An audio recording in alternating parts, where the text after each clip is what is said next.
Baik, ketemu lagi dalam mata kuliah Sistem Hukum Indonesia. Adapun materi kita hari ini yaitu tentang penegakan hukum di Indonesia.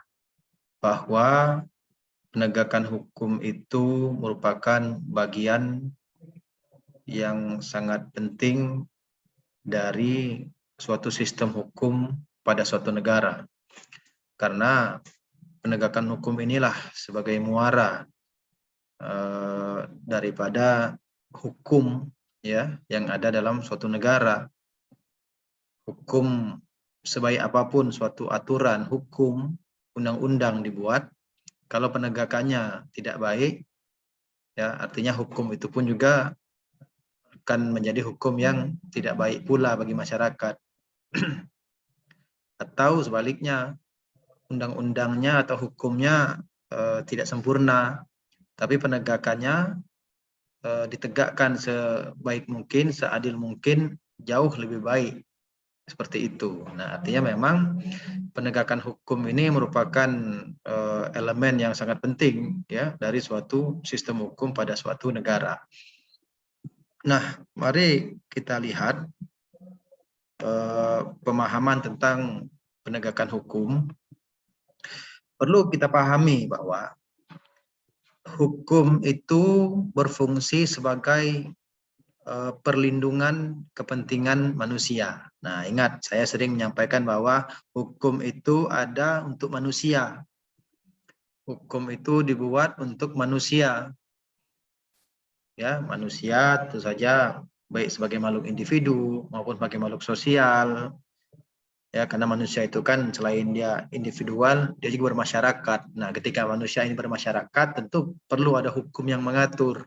Ya, agar kehidupan sesama manusia dalam kelompok-kelompok masyarakat ini berjalan tertib, ya aman, damai. Kalau ada permasalahan ada solusi, ya penyelesaian. Itulah melalui aturan hukum. Nah, maka dikatakan agar kepentingan manusia itu terlindungi, maka hukum harus dilaksanakan. Nah, ini tadi saya katakan sebagai makhluk sosial, dalam interaksinya sehari-hari sesama manusia dalam kelompok-kelompok masyarakat itu tentu saja sangat rentan ya terjadi perselisihan, ya konflik kepentingan, pelanggaran hak asasi, ya karena kan manusia ini dalam masyarakat punya hak dan kewajibannya masing-masing. Nah, namun kadang-kadang ada orang-orang yang melanggar haknya ya atau mengambil hak orang lain. Nah, inilah makanya hukum itu ada ya untuk melindungi agar kepentingan manusia itu dapat terlindungi, maka hukum itu harus ada dan harus dilaksanakan atau ditegakkan. Ya, misalnya saja kita terkait kepentingan kita, hak kita, misalnya kita punya property right, ya hak penguasaan atas benda-benda ya atau barang-barang tertentu. Nah, itu harus dilindungi. Ya, karena itu hak kita yang memiliki harta benda ya didapatkan secara halal. Nah, maka harus dilindungi. Dari siapa? Dari orang-orang yang tidak bertanggung jawab yang mengambil hak kita tadi secara melawan hukum. Maka hukum harus ada untuk melindungi. Nah, itu ya penegakan hukum seperti itu. Ya, atau yang lain misalnya terkait hak-hak asasi, misalnya hak untuk hidup, ya hak untuk memeluk agama tertentu, hak untuk berpendapat, berorganisasi dan seterusnya, itu semua adalah kepentingan manusia yang harus dilindungi. Siapa yang melindungi? Hukum, ya negara melalui instrumennya hukum. Nah, gitu. Maka penegakan hukum ini krusial, penting. Karena kepentingan manusia itu tentu harus dilindungi. Nah, maka harus ada instrumen dalam rangka perlindungan terhadap kepentingan manusia, itulah melalui aturan-aturan hukum. Maka penegakan hukum menjadi sangat penting. Nah, pelaksanaan hukum itu dapat sesuai dengan norma ya dan damai, tetapi juga dapat terjadi pelanggaran. Ya, penegakan hukum ini kan tentu dalam arti ya terlaksananya aturan yang bersifat normatif ke dalam tataran empiris ya. normatif ke empiris, aturan dan pelaksanaan. Nah, idealnya penegakan hukum itu atau pelaksanaan hukum itu ya harus sesuai ya antara aturan dengan pelaksanaannya. Kalau aturan mengatakan A, ya pelaksanaan A juga. Atau peraturan mengatakan B, pelaksanaannya B juga. Nah, namun terkadang dalam kenyataannya ya penegakan hukum itu tidak selalu berjalan sebagaimana yang seharusnya. Nah, ada saja terkadang penyimpangan-penyimpangan, pelanggaran-pelanggaran, hal yang tidak sesuai, yang tidak pada tempatnya, baik yang disengaja maupun yang tidak oleh penegak hukum kepada masyarakat. Nah, ini terjadi di ranah hukum apa saja ya, bisa hukum pidana, hukum perdata, hukum tata negara, administrasi negara, itu sama ya. Prinsipnya bisa saja ada ketidaksesuaian antara aturan dengan pelaksanaan, antara norma dengan empirisnya gitu. Ya seperti ya misalnya ya terkait hukuman dalam pidana. Ini banyak contoh kasus orang-orang yang melanggar hukum ya, misalnya korupsi ya, tapi ternyata sanksi yang diberikan itu tidak sesuai dengan berat perbuatannya. Hukumannya ringan gitu kan. Ya atau seharusnya si koruptor itu dipenjara tapi kenyataannya dia bisa keluar masuk penjara, malam keluar, pagi masuk lagi. Atau lapasnya sel-selnya bisa disulap seperti layaknya hotel, ada kulkas, ada AC, ada kasur yang empuk, makanan yang sesuai keinginan dan seterusnya. Inilah penyimpangan-penyimpangan dalam penegakan hukum seharusnya tidak terjadi. Ya, itu contoh. Ya. Ya, atau misalnya dalam hukum administrasi negara misalnya. Izin yang seharusnya sebagai instrumen hukum pemerintah diberikan kepada tentu orang-orang yang sudah melengkapi syarat-syarat baik secara administratif maupun secara empirisnya ya, misalnya untuk izin mendirikan perusahaan ya itu harus sudah memenuhi dulu AMDAL-nya, misalnya UKL, UPL ya. Nah, ini sesuai dengan amanah dari undang-undang. Nah, tapi kenyataannya terkadang ada orang-orang tertentu yang bisa shortcut ya, secara singkat bisa mendapatkan izin, sementara unsur-unsur persyaratan yang harus dipenuhi ini tidak lengkap hanya karena ya tentu saja misalnya sogok gitu kan ya. Nah, ini kan permasalahan. Nah, makanya tidak selamanya ya pelaksanaan hukum itu sesuai dengan norma, sesuai dengan aturan, tapi kadang-kadang terjadi juga penyimpangan-penyimpangan. Nah, oleh karena itu, jika terjadi pelanggaran, hukum yang dilanggar itu harus ditegakkan. Artinya harus ada sanksi bagi si pelanggar. Ya, ya kalau tadi ya kalau dalam hukum pidana misalnya, walaupun keputusan hakim itu ingkrah gitu kan, tapi kalau tidak logis ya, mencederai nilai keadilan di masyarakat, misal koruptor yang miliaran rupiah hukumannya ringan, sementara ada orang lain lagi yang hanya mencuri coklat 3 biji ya, menebang pohon 1 itu dihukum juga berat gitu kan. Nah, ini kan mencederai nilai keadilan masyarakat dan ya tentu saja harus ada ya dievaluasi seperti itu kan ya. Nah, atau dalam HAN misalnya tadi kan terkait perizinan ya, dinas perizinan mengeluarkan izin dengan mudah tanpa meninjau ke lapangan, tanpa dianalisis, sementara ternyata di lapangan di masyarakat menimbulkan permasalahan, misalnya perusahaan pembuangan limbahnya tidak diatur sehingga membuang ke sungai, mencemari sungai ya, padahal sungai itu adalah fasilitas air masyarakat. Nah, misalnya ya, atau membuat peternakan ayam di lingkungan padat penduduk sementara ini mengganggu kan kotorannya. Ya, seperti itu tentu harus ditegakkan, harus ada sanksi bagi aparat. Nah, gitu ya, penegakan hukum itu ya tentu dalam arti pelaksanaan aturan ya kepada kenyataan, ya, normatif ke empirisnya. Bagaimana aturan tadi, ya, dijalankan sesuai dengan seharusnya dalam rangka melindungi kepentingan manusia, tapi faktanya ya dalam penegakan hukum tidak selamanya berjalan lurus atau berjalan mulus, pasti ada saja nanti penyimpangan-penyimpangan, pelanggaran-pelanggaran terjadi yang disebabkan oleh berbagai faktor, ya, bisa itu human error, bisa itu disengaja, atau ulah tentu oknum-oknum tertentu yang sengaja menyalahgunakan, ya, itu misalnya. Nah, ada 3 unsur ya harus kita ketahui dalam penegakan hukum itu apa saja yang ingin dicapai. Nah, ini penting sekali bahwa dalam penegakan hukum itu perlu memerhatikan 3 hal, yaitu kepastian hukum, kemanfaatan, dan keadilan. Ini asas, ya, asas kepastian hukum, asas kemanfaatan, dan asas keadilan. Nah, bagaimana? Apakah ketiga-tiga ini harus tercapai semua sebagai tujuan daripada penegakan hukum itu, atau bisa dipilih salah satunya? Lalu apa perbedaannya? Ya, mari kita lihat. Begini. Terkait kepastian hukum, ya. Itu dalam arti kesesuaian antara aturan dengan pelaksanaan.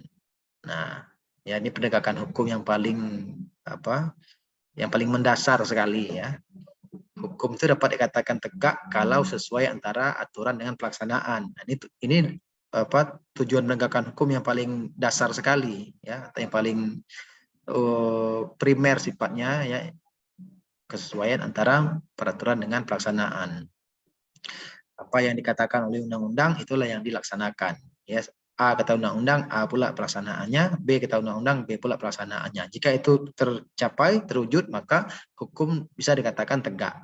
Nah, ini prinsipnya, ya, apalagi di negara-negara yang menganut asas legalitas seperti Indonesia ini, tentu saja hal ini menjadi sangat penting, ya.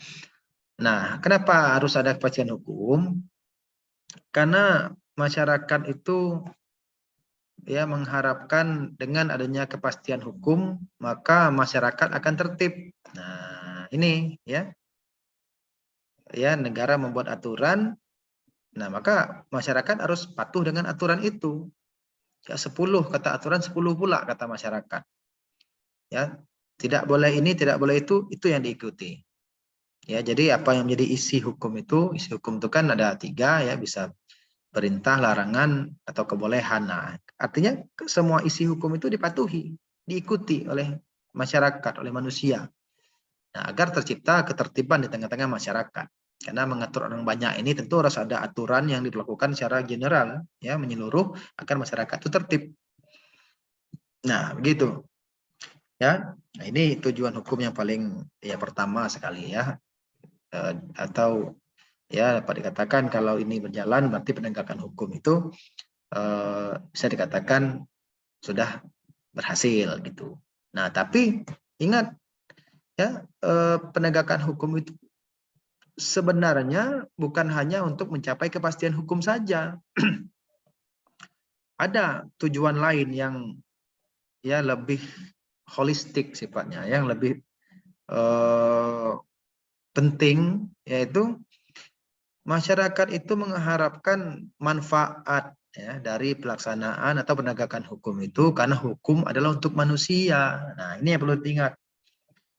Memang betul, ya, kesesuaian antara aturan dengan pelaksanaan itulah dikatakan kepastian hukum dan tercapailah tujuan hukum. Tapi ada kalanya kepastian hukum belum tentu bermanfaat. Hukum berjalan dalam arti apa yang dikatakan oleh undang-undang itulah yang diterapkan, berjalan. Tapi dari asas manfaatnya di masyarakat terkadang belum tentu bisa bermanfaat. Kepastian hukum tercapai, tapi asas manfaatnya tidak ada atau kurang. Nah, ini perlu juga dipertimbangkan. Ada kalanya perlu juga mempertimbangkan tujuan yang lain, yaitu bahwa penegakan hukum itu untuk mencapai yang namanya kemanfaatan bagi masyarakat. Karena apa? Dikatakan hukum itu ada untuk manusia, untuk masyarakat, untuk melindungi kepentingan manusia. Malah menjadi salah kalau dengan adanya hukum justru kepentingan hak-hak manusia malah dirugikan, ya, tidak dapat dilaksanakan. malah ada yang terzolimi, ya tertindas karena penegakan hukum, malah tidak tercapai tujuannya. Nah, alangkah lebih baik kalau memang kepastian hukum itu tercapai dan itu hukumnya bermanfaat. Nah, itu yang bagus sebenarnya seperti itu. Ya. Ya walaupun terkadang tidak bisa ya, karena ya kita perlu juga mengakui bahwa hukum-hukum ya di negara kita ini misalnya banyak yang masih memiliki kelemahan-kelemahan. Ya, hukum ada dibuat tapi karena analisisnya kurang tajam sehingga hukum itu tumpul atau tidak tepat sasaran, tidak sesuai dengan apa yang menjadi keinginan, ide-ide, gagasan di masyarakat sehingga dalam pelaksanaannya pun kurang bermanfaat. Itu terjadi. Nah, oleh karena itu maka urgensi dalam pembuatan undang-undang atau perda misalnya harus ada kajian naskah akademik ya secara filosofis, yuridis dan empiris menjadi sangat penting di sini. Ya, maka tidak main-main membuat undang-undang itu, perda itu tentu harus dikaji secara mendalam, secara filosofisnya ya, sesuai dengan dasar negara, ya nilai-nilai yang hidup di masyarakat. Secara yuridisnya tidak bertentangan dengan aturan-aturan yang sudah ada, baik yang lebih tinggi maupun yang setara. Ya, karena banyak juga saya temukan di lapangan, ya ada konflik ya antar peraturan, ya sama-sama undang-undang yang ada di negara Indonesia ini. Ya, misalnya undang-undang kesehatan mengatakan harus dikarantina kalau yang apa namanya terdampak COVID misalnya. Terus ada undang-undang lain misalnya mengatakan boleh tidak dikarantina. Nah, ini kan tentu ada pertentangan, kontradiktif gitu. Ya. Nah, tentu yang lebih baik itu dia kepastian hukum tercapai dan juga bermanfaat, itu yang baik. Ya, mestinya kalau hukum itu sudah dibuat secara benar ya, dianalisis dengan baik, ya tentunya kedua tujuan ini bisalah tercapai gitu. Tapi kalau hukum dibuat secara kucing-kucingan ya, kong kali kong, undang-undangnya banyak pesanan ya, ya jangan heran kalau dalam pelaksanaannya itu banyak sekali yang merugikan atau tidak bermanfaat bagi masyarakat ya. Nah, maka itu menjadi salah ya. Hukum yang baik itu harus bermanfaat bagi masyarakat. Nah, maka terkadang perlu ya penegak hukum itu menggunakan diskresi atau first measure yang dimiliki dalam penegakan hukum. Jangan hitam putih ya ikut aturan tapi ternyata kenyataannya di masyarakat ya aturan tadi tidak dapat dijalankan karena ya tadi ya secara substansi mungkin masih bermasalah. Nah, maka perlu adanya kebijaksanaan dalam penegakan hukum. Itu tidak bisa hitam putih ya sesuai dengan aturan saja, tapi ternyata kenyataannya tidak bermanfaat atau merugikan, maka perlu ada kebijaksanaan di situ. Nah, itulah gunanya penegak hukum itu harus bijak ya dalam penegakan hukum. Nah, ya tidak cukupnya itu bahkan dalam pelaksanaan atau penegakan hukum itu harus adil juga, baik secara komutatif maupun distributif ya. Ya kalau tadi dikatakan kepastian hukum itu dalam arti kesesuaian antara aturan dengan pelaksanaan. Kalau kemanfaatan itu dalam arti hukum yang tegakkan itu harus dirasakan manfaatnya oleh masyarakat. Sedangkan hukum yang adil itu bahwa dalam penegakan hukum itu mampu setidaknya ya mendekati keadilan bagi semua orang ya. Kalau tidak bisa adil secara sempurna dan memang mustahil juga ya, setidaknya penegakan hukum itu mendekati keadilan nah, gitu, baik secara komutatif maupun distributif. Apa bedanya? Keadilan dikatakan komutatif kalau dalam pendistribusiannya mensamaratakan ya kepada masyarakat ya.